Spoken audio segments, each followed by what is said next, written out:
Shoulder 101 for your particular problem.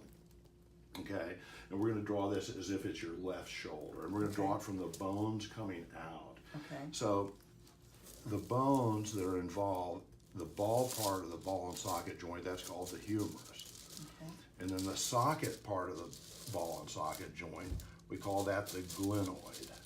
Okay. And together we call that the glenohumeral joint. Now above that, there's another bony articulation, and that's the joint between your collarbone and your shoulder blade. And this bone's called the acromion, Okay. and this bone's the clavicle. So that's called the AC joint. Okay. The rotator cuff is a group of muscles and tendons that are pretty much sandwiched between these bony arches like this. And what we should see on an MRI scan is a dark black thick band that comes down right to this bony feature on your humerus and then blends into this kind of gray muscle area.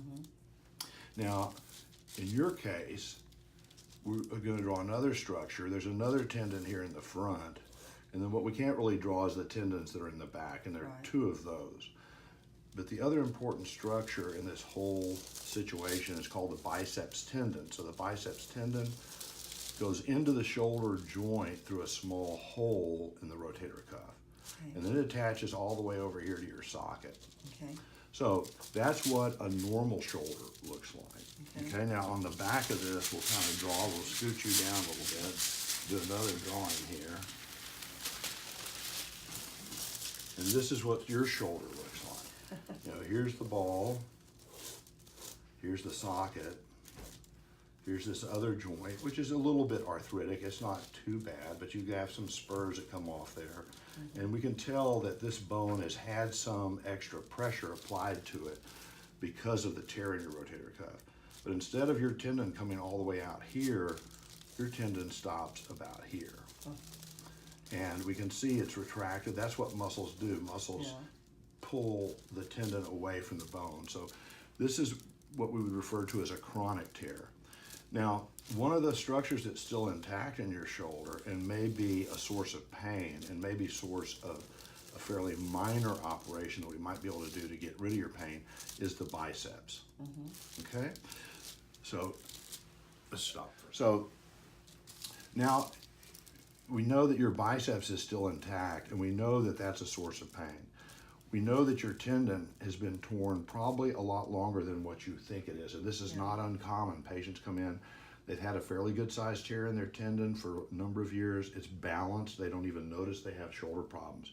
But they do something like you did, you know, moving furniture or lifting something, and you just tear a little bit of the tendon.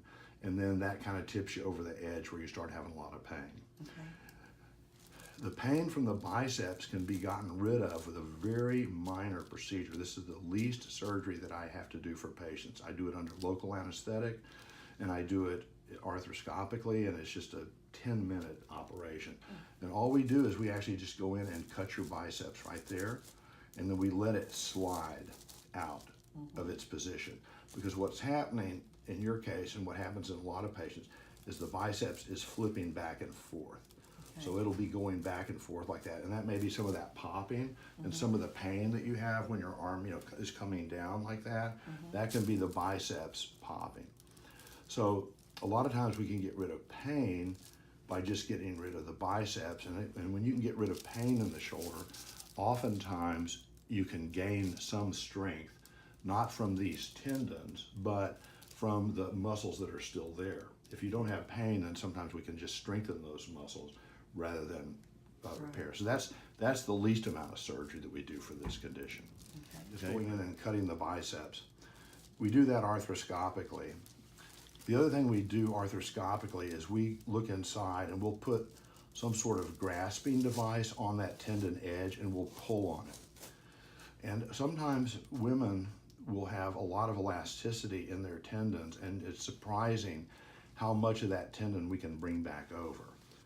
So we would probably be able to repair part of the tendon that was just torn fairly recently. There's going to be a part of it that is going to be what we would refer to as irreparable.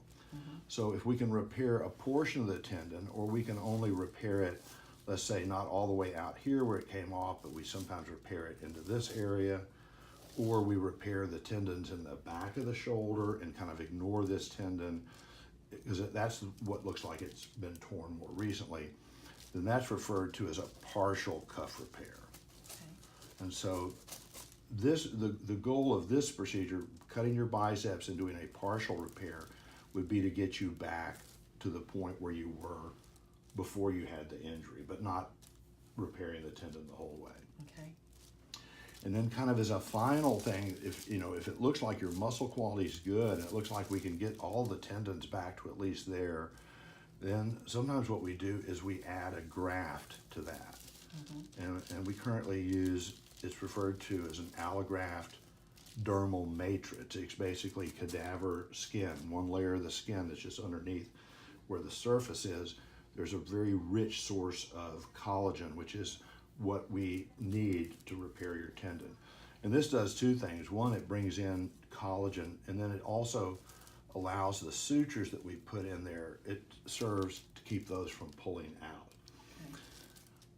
So in order of, kind of ease on the patients, the biceps tenotomy, there's just almost no rehab. Okay. We just go in, cut your biceps, let you start moving your shoulder, you're in a sling for comfort for a few days, and then we start some gentle strengthening exercise at home. No immobilization. Okay. Partial repairs, we have to immobilize you for 4 to 6 weeks to get that portion of the tendon that we repair back. This full, complete kind of the full Monty, if you will, is a 6 weeks in a sling with a pillow, strictly immobilized, to try to get your body, these heal from the bone out. So we need to get your bone marrow to come out here. I actually soak your graft in your own bone marrow that we remove from this area. Finally, in the other treatment for this, if you went to Europe, they would probably do this and then consider doing a reverse shoulder replacement. But I don't think that, that I would recommend even thinking about that right now. Okay. Okay? Good.